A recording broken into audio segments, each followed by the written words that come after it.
मी चरित्रा गुणाजी गावकर. विकसित भारत बिल्डथॉन 2025 अंतर्गत आम्ही एक टीम आहोत. किसान शाळा ज्ञानदीप विद्यालय हिवाळे, तालुका मालवण, जिल्हा सिंधुदुर्ग.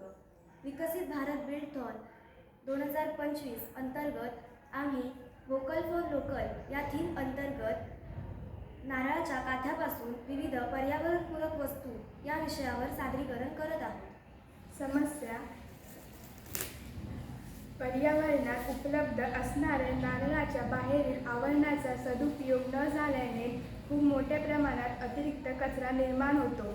याच्या ज्वलनामुळे हवेचे प्रदूषण होते. पावसाळ्यात यामध्ये पाणी साचून मोठ्या प्रमाणात डासांची पैदास होण्यास शक्यता आढळते. उपाय: नारळाच्या बाहेरील आवरणापासून आपण विविध प्रकारच्या गोष्टींची निर्मिती करू शकतो.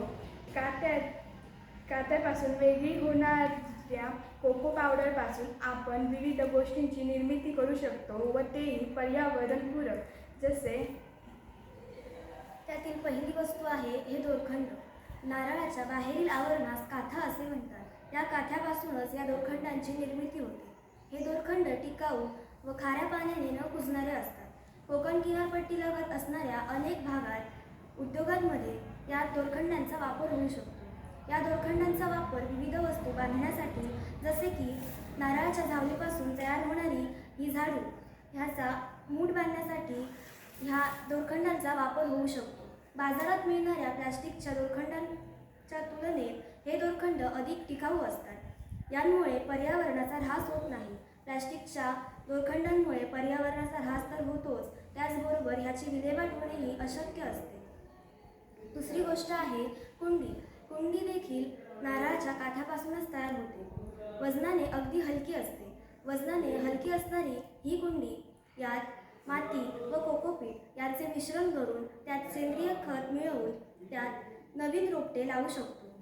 बाजारात मिळणाऱ्या प्लास्टिकच्या कुंड्यांच्या तुलनेत ही कुंडी अत्यंत उपयोगी असतात. या कुंड्यांमुळे पर्यावरणाचा ऱ्हास होत नाही. आपण सर्वांनी याच कुंड्यांचा वापर केला पाहिजे. तिसरी गोष्ट म्हणजे हे पाय पुसणे. नारळाच्या काथ्यापासून तयार झालेला दोरखंड याची विण करून हे बनवलेले पाय पुसणे बाजारात वूलन प्लास्टिकच्या तुलनेत अधिक चांगले व स्वच्छ असे हे पाय पुसणे. हे पाय पुसणे आपण वापरले पाहिजे. हे पर्यावरण पूरक असे आहे.